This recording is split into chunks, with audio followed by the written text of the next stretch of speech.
Madeline was the one friend in high school who was always on a low-carb, low-fat, low-everything diet. I felt slightly self-conscious as I waited for her to show up at the coffee shop. Over a decade had passed since we'd last seen each other, and I felt very unimpressive in my only clean sweater, which failed to hide my post-pregnancy belly. I glanced at my flat hair in the reflective window glass. It had started thinning ever since I stopped breastfeeding my infant daughter. I tried to fix up the frizzy strands that hung limply at either side of my tired, round face. A part of me wished I hadn't agreed to meet up. The feeling intensified when Madeline walked in. I'd wishfully assumed the photographs on her social media were edited, but I was wrong about that. My friend's smooth, wrinkle-free skin shimmered with youth. Her large green eyes still carried the same innocent, carefree expression from high school. Thick, dark curls fell to the small of her back, swaying to the rhythm of her hips as she walked.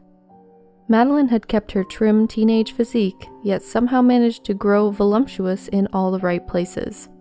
Not a single head failed to turn as she passed by. "Hey," I stammered, picking my jaw off the ground as Madeline walked up to me.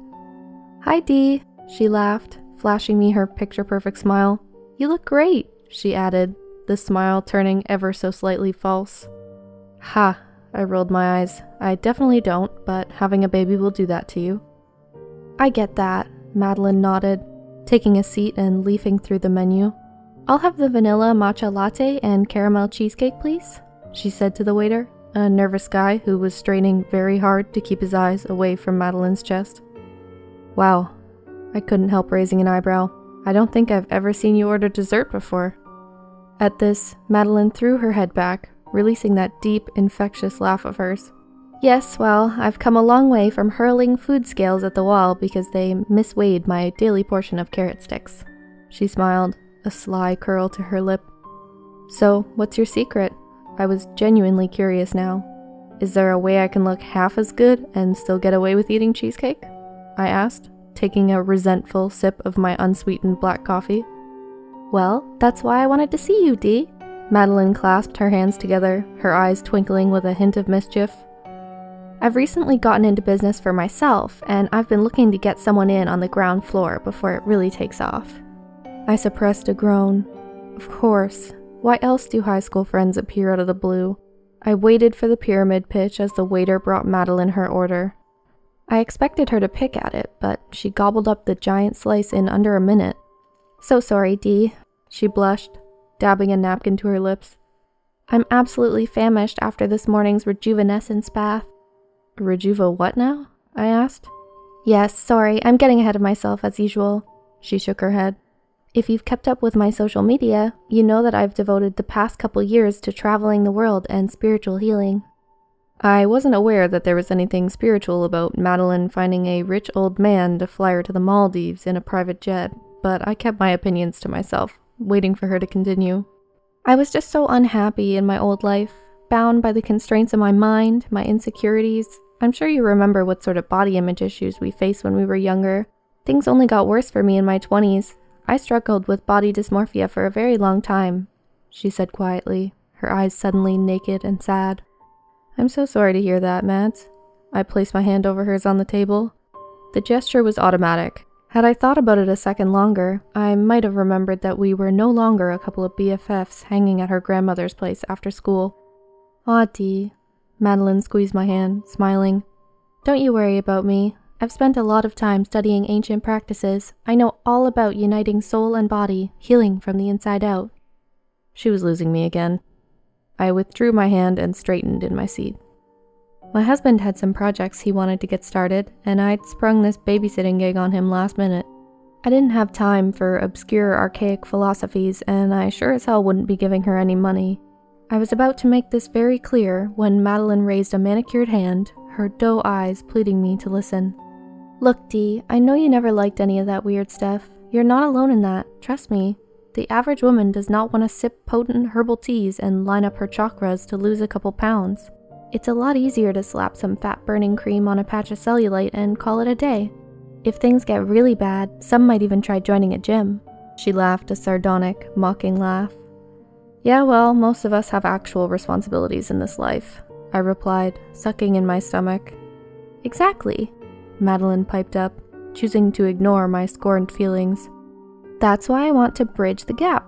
I've learned the path to spiritual healing, vitality, beauty, and now I want to let the women of the world in on the secret. For a price, of course, she added, winking at me. So, that green gunk is supposed to help you lose weight? Thomas peered at the tall glass apprehensively. Not directly, no, I replied, feeling defensive. It's part of a program I'm trying out. There's a lot more to it than a smoothie. I avoided meeting my husband's gaze. His eyes were probably large with concern, and I didn't want to explain how my deteriorating looks were making me feel. You know you're perfect in my eyes just the way you are, right? His voice was gentle, the sentiment genuine. You just had Amelia. Maybe you could give your body some time to heal instead of pushing yourself into something like this? A wave of emotion rose in the back of my throat, threatening to spill from my eyes if I didn't suppress it. Taking a deep breath, I smiled at Thomas. It's really not a big deal, dear. It's just a few smoothies and light workouts down the line. Nothing too drastic. I just need a side project, something for myself. My husband looked like he wanted to say something else, but thought better of it. He held me tighter than usual as he kissed me goodbye before going to work. After he left, I slipped the unmarked paper sachet from my pocket and emptied the contents into the smoothie, mixing them in with a straw. I scrolled through Madeline's Instagram page as I drank the concoction. Amelia was sitting in her feeding chair, making mush out of the banana bits on her plate. She seemed to be enjoying the baby-led weaning activities, though she never actually ate any of the food. I finished the smoothie and started tidying the kitchen. I'd just finished sweeping when Amelia knocked her plate of banana bits onto the floor. An inexplicable wave of anger hit me as I surveyed the splatter on the kitchen tiles. For the first time in her short life, I yelled at my daughter. Amelia cried as I mopped up the mess. It took me some time to cool down after that. Later that evening, I started feeling dizzy as I prepared dinner. That's when I realized I hadn't eaten anything since drinking the smoothie with Madeline's drug mixed in. It seemed impossible, but I just didn't feel any hunger at all. I picked up my plate over dinner that night. My husband must have made some sort of remark about my lack of appetite, but I couldn't really remember what he said. I kept zoning in and out, my mind fixating on images of my new and improved self. After a week of spiked smoothies and almost no other sustenance, I had lost 10 pounds. I struggled to sleep and the days passed in a blur, but for the most part, I felt great. Energetic, productive, and I'd stopped shying away from the mirrors at our house. Thomas seemed torn between feeling concerned about me and enjoying the libido boost that came with my growing self-confidence. Madeline had invited me over after checking in with a phone call. She was happy to hear I was doing so well and thought I was ready to begin phase 2 of her diet plan. She explained that the next phase would introduce light exercise into my daily routine, allowing me to maintain a steady weight loss and improve my overall health. After seeing Thomas off to work, I went over to Madeline's. I took Amelia with me since she was still able to knock out pretty much anywhere after a bottle of formula. Madeline led us into a spacious living room and I placed my dozing baby's car seat on the soft, shaggy carpet next to the couch. Wow, Dee, Madeline gushed. I swear you've gone down a size or 2 since last week. Yeah, I beamed. I actually fit into my pre-pregnancy jeans now. Not the skinny ones, but some of the looser cuts. Feels good. That's wonderful, Madeline exclaimed, handing me a cup of tea and sitting down in a white leather armchair to my right. I held my breath as I took in the interior. The living room was huge, with tall ceilings and beautifully crafted furniture positioned around in a minimalist design. There were 3 narrow, floor-to-ceiling windows looking out on a luscious garden. A gardener in uniform sauntered by, trimming the white rose bushes just outside the windows. I shifted uncomfortably on the big puffy couch pillow. We may have been best friends once, but Madeline and I belonged to entirely different worlds now. Phase 1 was all about cleansing the body, flushing out toxins, and shrinking the stomach. The weight loss feels amazing, but it's not sustainable without Phase 2, I'm afraid. Madeline tilted her head, false sympathy flashing in her eyes. Well, I'm all ears, I guess, I said, sipping the tea. I was starting to feel apprehensive about the whole thing. Why was I even there? It looked like Madeline already had everything. What reason could she have for starting a weight loss business? Also, she may have pitched it as a partnership, but so far I'd not been let in on any of the details. I had blindly taken an unknown drug, and that's about it. I felt more like a guinea pig than anything else. Phase 2 is about cleansing the mind, letting go of old attachments, and rearranging your values in your life. Madeline got up and walked over to a tall antiquarian cabinet. She pulled out a massive black book with yellowed pages and brought it over to the coffee table in front of me. I hesitated. That sounds a little intense for a diet plan, doesn't it, Mads? Seems like something a psychologist might be better suited for, maybe. I was feeling very cold and weak. There was a chill in the room that I couldn't place. It wasn't a draft or anything, but the room temperature felt unnaturally low. I gulped down the rest of the tea, hoping it would warm me up. I checked Amelia's nose to make sure she wasn't too cold. She seemed fine, dozing peacefully in the portable car seat. My gaze lingered on my baby's sweet, innocent face, and I suddenly felt incredibly foolish for ever agreeing to this crash diet. There was nothing wrong with trying to improve myself, but I was going about it the wrong way. I looked back up at Madeline, ready to excuse myself from the whole arrangement, when a new, urgent fear gripped my heart. Madeline's light-hearted expression had turned hard, her eyes narrowing as she looked from me to my daughter. "I suppose you're about to tell me you're fine staying fat and hideous, aren't you, Dee?"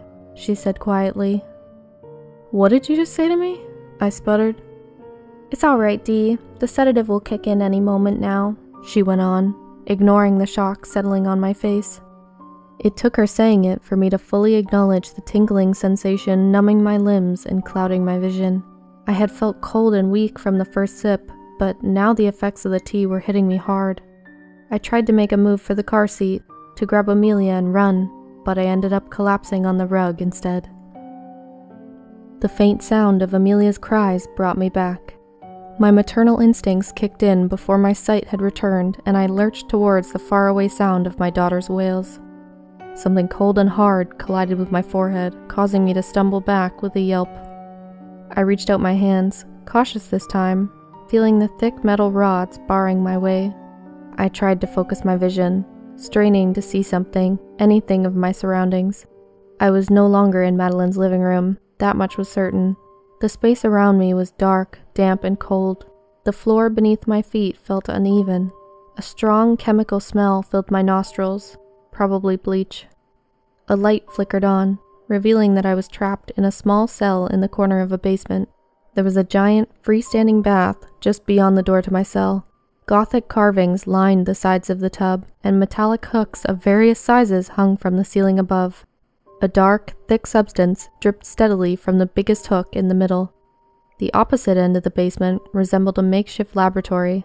Scales, vials, and flasks lined a counter with a sink. There were shelves upon shelves of scalpels, bandages, and other surgical equipment. Then there were the jars, each dedicated to a specific body part, such as eyes, ears, noses, fingers. I dry heaved, the bile from my empty stomach burning the top of my throat before sliding back down my esophagus. I'd been so busy taking in the dungeon scene that I hadn't even paid attention to the door at the top of the basement stairs. It swung open, and Madeline briskly descended the steps, holding the car seat awkwardly at a distance as she walked. Amelia was still strapped to the seat, wriggling around and crying hysterically. "It has taken a shit," Madeline snarled. "The thing smells terrible. There's no way I can perform the ritual until you clean it." "Mads, what are you talking about?" My voice trembled as I stuck my hands through the bars, trying to reach Amelia, whose car seat Madeline had carelessly dropped to the ground. "Don't you fucking call me that anymore," my school friend spat, her eyes tinged with hatred. "My name is Madeline, not Mads. Not that you'll be around to say it anyway. The world will breathe a sigh of relief once your flabby face is no longer in it." "I'm sorry, I won't. I won't call you that again." I steadied my voice, racking my brains for a way to escape. "I'm just a little confused about what's going on here, Madeline." "I can't believe I ever thought you would play ball," she huffed, walking over to the sink, pulling a set of surgical scrubs from one of the shelves. Madeline mumbled curses under her breath as she dressed for whatever sinister activities she had planned for me and Amelia. "What is this room, Madeline? What are you going to do to us?" I said, trying to keep myself together as Amelia's cries pounded away at my eardrums. You were always so fucking stupid, Daisy. So dull, so willing to settle for mediocrity in every aspect of your life. Are you happy now? Are you happy now that you've lived a perfectly boring life? Your death in my basement will be the most extraordinary thing about you." Madeline spoke in low, harsh tones as she arranged several scalpels and a small surgical saw on a tray. I couldn't stand it anymore. I began humming Amelia's favorite song, the one about monkeys jumping on the bed. It wasn't calming her, but it made me feel like I was doing something. It kept me lucid, sane enough to fight whatever horrors awaited us. "This is why I was so hesitant to try the ritual with an infant," Madeline muttered more to herself than me as she walked over to my cell door with a set of keys. "I mean, the results are going to be incredible, but all I will think about is this fucking smell." I realized Madeline was going to open the cell door so that I could change Amelia's diaper. I was ready to pounce the moment she opened the lock, but she hesitated with the key, anticipating my actions. "Try anything and I'll jam these keys down your shit-covered baby's throat," she hissed. I looked past Madeline only for a split second, but it was enough to notice movement in the basement doorway. I could have cried with pure joy and relief when I saw my husband's tall, slender frame gliding down the stairs behind Madeline. Amelia's screams disguised the sound of his footsteps, and Thomas sped up his descent, grabbing Madeline in a stranglehold from the back. Madeline's large green eyes bulged out from her head as she gulped in air, clawing at my husband's arm. She didn't struggle for long, her body falling limply to the floor within minutes. Thomas threw me the set of keys as he ran over to our crying baby. He cradled Amelia in one arm, already calling 911 with his free hand. I unlocked the cell door and rushed over to Amelia. She stopped crying when I picked her up, and the three of us ascended the stairs, locking the basement door behind us. I don't want to think about what would have happened if my husband hadn't come home to find us missing at lunchtime. Thomas said he had felt a strong premonition that something was wrong as soon as he entered our empty house.